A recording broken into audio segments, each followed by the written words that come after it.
ગુજરાત રાજ્યની વિવિધ શાળાઓ, કોલેજો અને યુનિવર્સિટીઓમાં અભ્યાસ કરતા વિદ્યાર્થીઓની બાકી શિષ્યવૃત્તિ બાબતે અખિલ ભારતીય વિદ્યાર્થી પરિષદ દ્વારા આવેદનપત્ર પાઠવી તાત્કાલિક ચૂકવી આપવાની માંગ કરવામાં આવી છે। ગુજરાત રાજ્યની શૈક્ષણિક સંસ્થાઓમાં અભ્યાસ કરતા વિદ્યાર્થીઓની વિવિધ શિષ્યવૃત્તિની બાકી રહેલી રકમ તાત્કાલિક ચૂકવવા તથા પેન્ડિંગ અરજીઓનો સમયબદ્ધ નિકાલની માંગ સાથે અખિલ ભારતીય વિદ્યાર્થી પરિષદ દ્વારા જિલ્લા કલેક્ટરને આવેદનપત્ર પાઠવવામાં આવ્યું હતું, જેમાં જણાવાયું છે કે એસસી, એસટી, એસઈબીસી, ઈડબ્લ્યુએસ અને અન્ય પાત્ર વિદ્યાર્થીઓ દ્વારા સરકારની વિવિધ શિષ્યવૃત્તિ યોજનાઓ હેઠળ નિયમિત રીતે ઓનલાઈન અરજીઓ કરવામાં આવે છે। શિક્ષણ વિભાગ અંતર્ગત આવતી MYSY, CMSS અને આદિજાતિ વિભાગમાંથી મળતી પ્રી મેટ્રિક અને પોસ્ટ મેટ્રિક શિષ્યવૃત્તિ સમયસર વિદ્યાર્થીઓના બેંક ખાતામાં જમા થતી નથી। વિદ્યાર્થીઓની અરજીઓ લાંબા સમયથી પેન્ડિંગ વેરિફિકેશન, સેન્ક્શન, પેમેન્ટ સ્થિતિમાં હોવાનું તેમજ બેંક, ડીબીટી, આધાર, NPCI અને ઇન્સ્ટિટ્યૂટ વેરિફિકેશન જેવા કારણોસર ચૂકવણું અટક્યું હોવાનું જણાઈ આવ્યું છે। આ પરિસ્થિતિને કારણે આર્થિક રીતે નબળા વિદ્યાર્થીઓને અભ્યાસ ફી, હોસ્ટેલ ફી, પુસ્તકો અને અન્ય શૈક્ષણિક ખર્ચમાં મુશ્કેલી પડે છે તથા વાલીઓ પર આર્થિક ભારણ વધે છે। વિદ્યાર્થીઓના શૈક્ષણિક હિતને ધ્યાનમાં રાખીને ગુજરાત સરકાર દ્વારા સમગ્ર ગુજરાત માટે વિશેષ કાર્યવાહી કરી બાકી રહેલી સ્કોલરશીપની રકમ તાત્કાલિક ધોરણે વિદ્યાર્થીઓના ખાતામાં જમા કરાવવામાં આવે અને પેન્ડિંગ અરજીઓનો સમયબદ્ધ નિકાલ કરવામાં આવે તેવી માંગ કરવામાં આવે છે।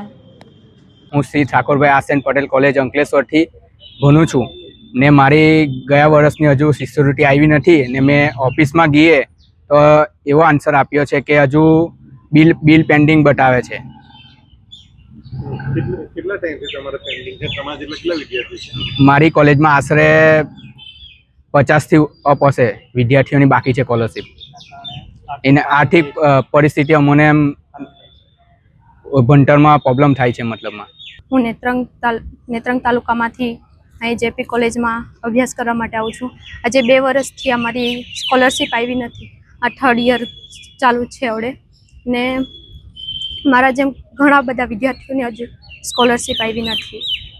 તો કલેક્ટર સાહેબને એટલી જ અરજી છે કે અમારી આ માંગ પૂરી કરો ને સ્કોલરશીપ જલ્દ મળે। સ્કોલરશીપ માટે એ લોકો શું વાત કરે છે, શું કહે છે નથી આવી?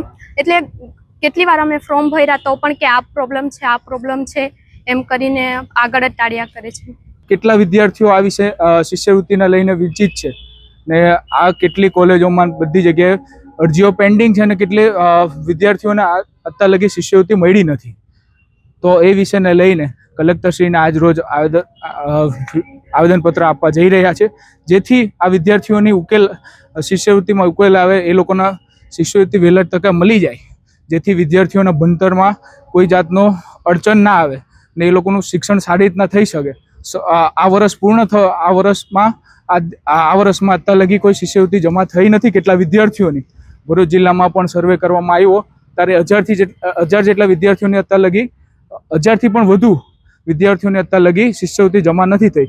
તો કલેક્ટરશ્રીને એક આગ્રહ છે વિદ્યાર્થી પરિષદનો કે આ વિષયને ધ્યાનમાં લઈ ને શિષ્યવૃત્તિ જમા થાય એવું કરે ને જો આ વસ્તુ વહેલી તકે ના થાય તો વિદ્યાર્થી પરિષદ આ વિષયને લઈને આગળ વધશે।